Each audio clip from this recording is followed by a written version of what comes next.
Bonjour et bienvenue dans ce voyage au cœur de la sagesse ancestrale africaine. Aujourd'hui, nous allons explorer ensemble le Code des ancêtres, un ensemble de 7 piliers intemporels qui ont guidé des générations et qui peuvent aujourd'hui encore transformer nos vies en profondeur. La sagesse africaine n'est pas une simple collection de proverbes, c'est une philosophie de vie, une manière d'être au monde qui place l'harmonie, la communauté et le sens au cœur de tout. Ces 7 piliers que nous allons découvrir ne sont pas des règles rigides, mais des principes vivants à incarner chaque jour. Premier pilier, Ubuntu. Je suis parce que nous sommes. L'Ubuntu est peut-être le concept le plus connu de la philosophie africaine. Et il en est le cœur battant. Il nous enseigne que notre humanité est inextricablement liée à celle des autres. Je ne peux pas être pleinement humain si je suis seul. C'est dans la relation, dans le partage, dans la communauté que je me réalise. L'Ubuntu nous invite à voir au-delà de notre individualité pour embrasser notre interdépendance. Dans une famille africaine traditionnelle, la réussite d'un membre profite à tous, et les difficultés d'un seul deviennent l'affaire de tous. Cette solidarité naturelle peut transformer nos vies modernes si nous l'appliquons.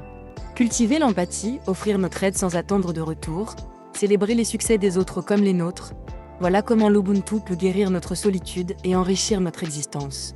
Deuxième pilier, le respect des ancêtres et des aînés. Dans la vision africaine du monde, les ancêtres ne sont pas morts, ils sont simplement passés dans le monde invisible. Ils continuent de veiller sur nous, de nous guider. Les aînés, quant à eux, sont les bibliothèques vivantes de notre communauté, les gardiens de la tradition et de la sagesse.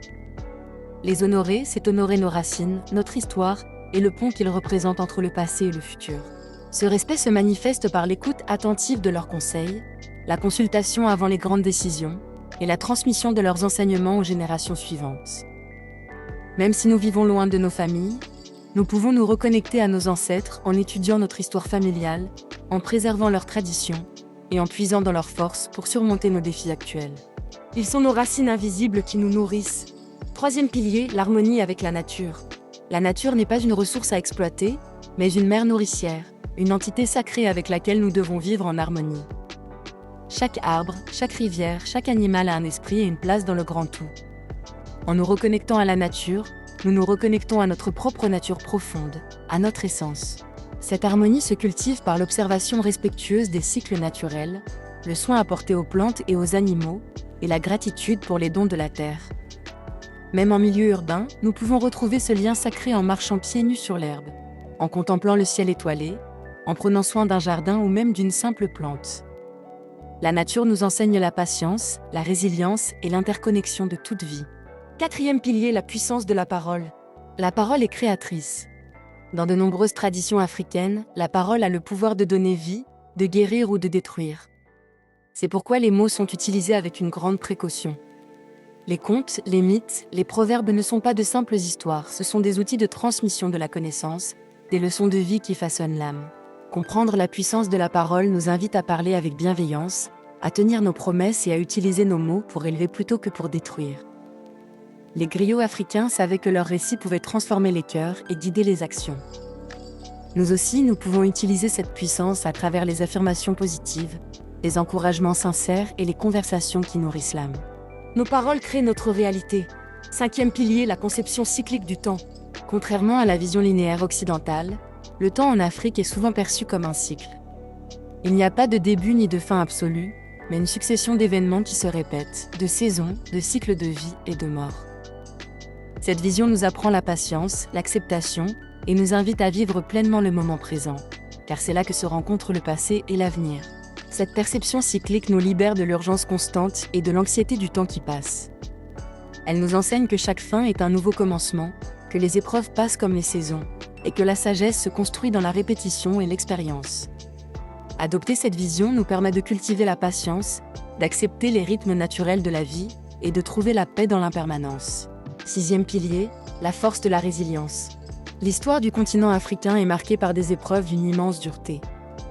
Pourtant, de cette souffrance est née une incroyable force de résilience, une capacité à endurer, à se relever, à continuer d'avancer avec dignité et espoir. La résilience africaine n'est pas une simple survie, c'est une force créatrice, une capacité à transformer la douleur en sagesse. Cette résilience se nourrit de la foi en la vie, de la solidarité communautaire et de la capacité à trouver du sens, même dans les épreuves les plus difficiles. Elle nous enseigne que nous sommes plus forts que nous le pensons, que chaque obstacle peut devenir un tremplin, et que notre capacité à nous relever inspire et guérit non seulement nous-mêmes, mais aussi ceux qui nous entourent. La résilience est un muscle qui se développe avec l'exercice. Septième pilier, la quête du sens et de la mission de vie. Chaque individu vient au monde avec une mission, un but unique à accomplir au service de sa communauté. La quête du sens n'est pas une quête égoïste, mais une recherche de sa juste place dans le grand puzzle de la vie. En trouvant et en accomplissant notre mission, nous contribuons à l'harmonie de l'ensemble et nous trouvons la joie et l'accomplissement. Identifier sa mission de vie demande de l'introspection, de l'écoute de son cœur et de l'observation de ses talents naturels. Il s'agit de se demander comment nous pouvons le mieux servir les autres avec nos dons uniques. Cette mission n'est pas forcément grandiose, elle peut être aussi simple que d'apporter de la joie, de l'écoute ou du réconfort. L'important est l'alignement entre qui nous sommes et ce que nous offrons au monde. Ces 7 piliers de la sagesse africaine, l'Ubuntu, le respect des ancêtres, l'harmonie avec la nature, la puissance de la parole, le temps cyclique, la résilience et la quête de sens, sont un héritage précieux pour toute l'humanité. Ils nous invitent à repenser notre rapport à nous-mêmes, aux autres et au monde.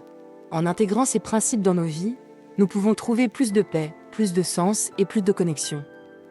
Le code des ancêtres n'est pas un secret perdu, il est vivant en nous, attendant d'être réveillé. Merci de m'avoir accompagné dans ce voyage. Puissiez-vous marcher sur le chemin de la sagesse avec le cœur ouvert.